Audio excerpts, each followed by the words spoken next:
حضرت مولا علی شیر خدا کرم اللہ تعالی وجہ الکریم فرماتے ہیں نبی پاک ایک سفر پہ گئے تو مجھے اپنا نائب بنا کے مدینے میں چھوڑ گئے حفاظت کے لیے.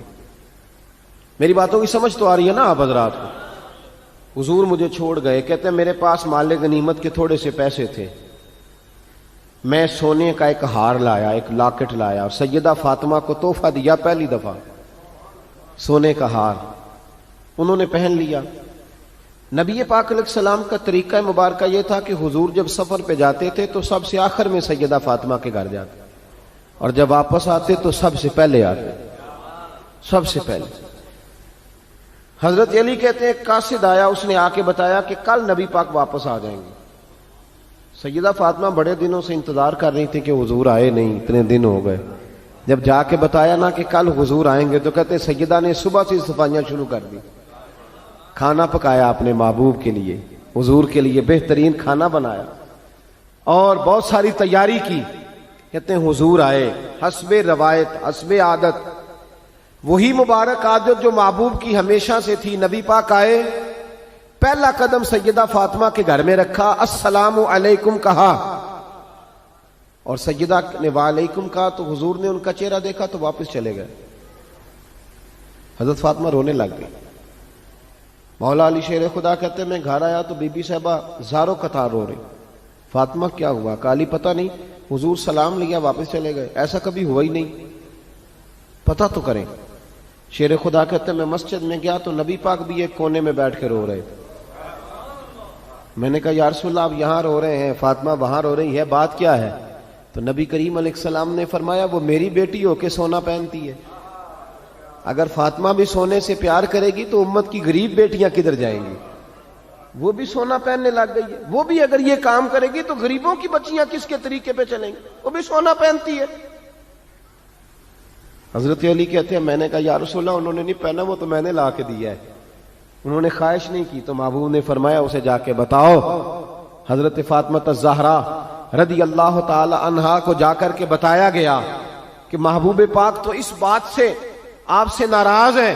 حضرت فاطمہ نے اسی وقت سونا اتارا، کہا علی جو مدینے میں سب سے غریب گھر ہے اسے دے آ جا کے.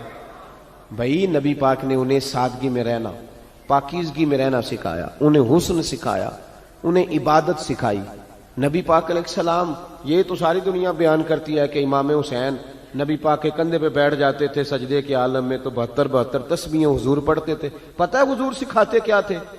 نبی پاک امام حسین کو سجدہ کرنا سکھا رہے تھے. حضور سجدہ کرنا سکھا رہے تھے، سجدہ کرنا. پورے کربلا کے واقعے میں کسی جگہ بھی امام حسن اور امام حسین نے کسی ایک مقام پہ بھی یزیدیوں سے کوئی مطالبہ نہیں کیا، کوئی بات نہیں منوائی، کہا جو تمہاری مرضی. ایک بات صرف کی، ایک گزارش، توجہ ہے میری بات پر، ایک بات صرف کی، ایک مطالبہ رکھا. جب 9 محرم کو عمر بن سعد نے، شمر نے، ان سب نے کہا نا کہ حسین یا اب بات ختم ہو گئی، یا بیعت کرو یا جنگ کرو، تو امام حسین نے فرمایا مجھے ایک رات کی مہلت دو. علی کے بیٹے مہلت مانگ سکتے ہیں؟ بولے نا یار، مہلت مانگتے تھے وہ، کیا ضرورت تھی؟ امام حسین نے فرمایا مجھے مہلت دے، ایک رات رہ گئی ہے، میں راج کے سجدے کرنا چاہتا ہوں. سجدوں کے لیے مہلت مانگی، سجدوں کے لیے. توجہ ہے میری بات پر؟ محفلیں لمبی، نمازیں چھوٹی. 24 گھنٹے آپ کسی کو بٹھا لیں باہر، وہ بیٹھا رہے گا، گپے لگائیں. نماز کا ٹائم ہوگا تو پتہ نہیں کیا ہو جاتا ہے، لوگوں دوڑ گئے، او ہو نماز پڑھنی پڑ جائے گی. ایسے لگتا ہے جیسے کوئی بہت مشکل مرحلہ آن پڑا. بھائی کربلا والوں کا تو پیغام ہی نماز ہے، ان کا تو طریقہ ہی نماز ہے. امام حسین نے کہا ایک رات کی مہلت، فقط اس لیے کہ میں کھل کے نمازیں پڑھ لوں. ساری رات بڑی باتیں تھی نا، بڑی باتیں. سیدہ زینب سے دکھ سکھ کر سکتے تھے ساری رات، امام زین العابدین کو بڑی باتیں بتا سکتے تھے، بڑا کچھ ہو سکتا تھا. لیکن امام زین العابدین کہتے ہیں ساری رات حسین ابن علی نے سر سجدے سے نہیں اٹھایا. چل تو اس طرح کر، امام حسین تو ساری زندگی ساری رات پڑھتے رہے نا، تو چل ایک رات کی عبادت کر ان کے نام پر، ایک رات ساری جاگ.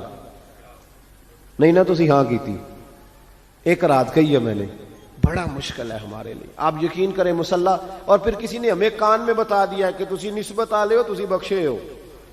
اے کوئی پکی گل دس گیا ساری، اس میں کوئی شک نہیں کہ نسبت سے بخشے جائیں گے. لیکن امام حسین ڈائریکٹ نواسے ہیں نبی پاک کے. اگر وہ نسبت کے باوجود بھی ساری ساری رات نماز پڑھتے ہیں، تو کس قسم کا نسبت والا ہے کہ 10 محرم کو بھی تیری ساری قضا ہو جاتی ہے، ساری قضا چھٹی، ہم نسبت والے ہیں. بس نسبت کا یہ معیار ہوتا ہے. نسبت کا معیار یہ ہوتا ہے کہ جو محبوب نے کیا وہ ہم نے کر کے چھوڑنا ہے، وہ کام کرنا ہے. اور پھر اہل بیت نبوت کا اسوہ حسنہ پردہ ہے. پردہ بڑی گمراہی آ گئی ہے امت میں. اب جو بچی ایم بی اے کر لیتی ہے وہ سب سے پہلے یہ مطالبہ کرتی ہے کہ ہمارے حقوق برابر کے. اسلام نے عورت کو برابر کے حقوق نہیں دیے، عزت والے حقوق دیے. کون سے حقوق دیے بولیے؟ میں ایک یونیورسٹی میں تھا تو ایک بچی نے پیغام دیا، کہنے لگی جی، بچیاں بھی تھی پردے میں بیٹھی ہوئی، لیکچر یونیورسٹی میں ہو رہا تھا، تو اس نے کہا جی عورت کا تو گھر ہی کوئی نہیں ہوتا، عورت کا تو گھر ہی کوئی نہیں، تو ہم کدھر جائیں؟ میں نے کہا چلیں ادیبانہ انداز میں یہ بات درست ہے لیکن حکیمانہ انداز میں درست نہیں. عورت کی تو اللہ تعالیٰ نے ذمہ داری بڑی شاندار رکھی ہے.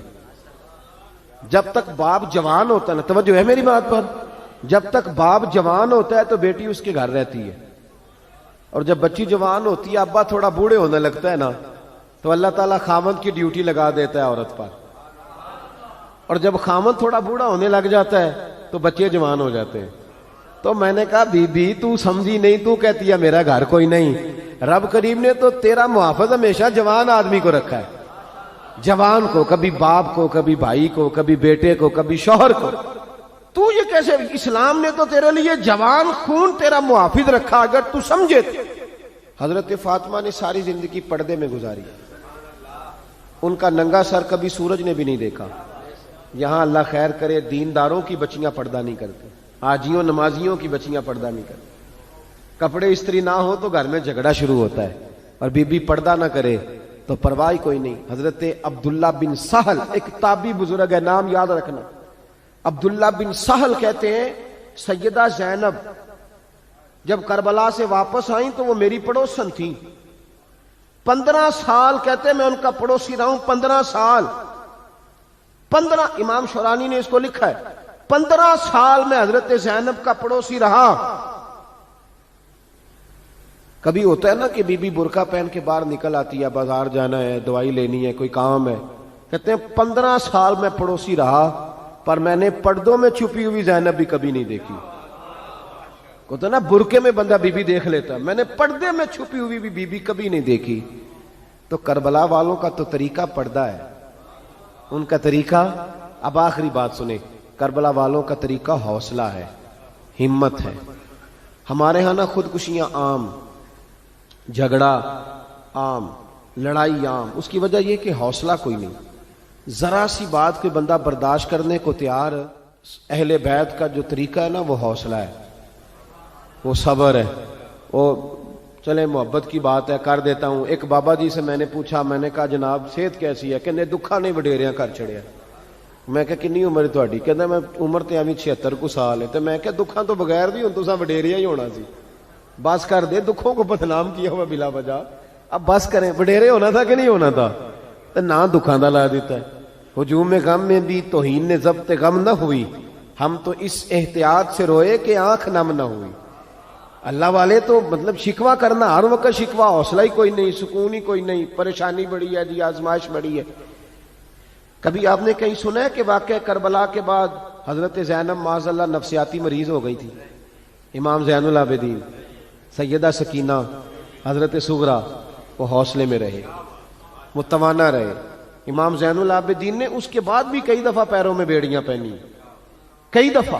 سادات کا خاندان چلا. یہ جو داتا علی اجویری نے آ کے آپ کو کلمہ پڑھایا یہ بھی سید زادے ہیں.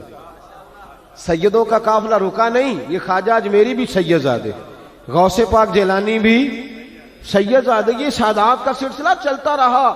بار بار آ کے امت کی قیادت کی ان لوگوں نے. جب دیکھیں نا یہاں کسی بندے کا کٹا ہوا ہاتھ پھینکا جائے نا، بلکہ انگلی پھینک دی جائے تو لوگ ڈر کے بھاگ جائیں گے. کسی کا، اپنے کسی کا نہیں، کسی کا. کیونکہ انسان کا وجود کٹ جائے تو دہشت پیدا ہوتی، آپ ڈر کے بھاگ جائیں گے.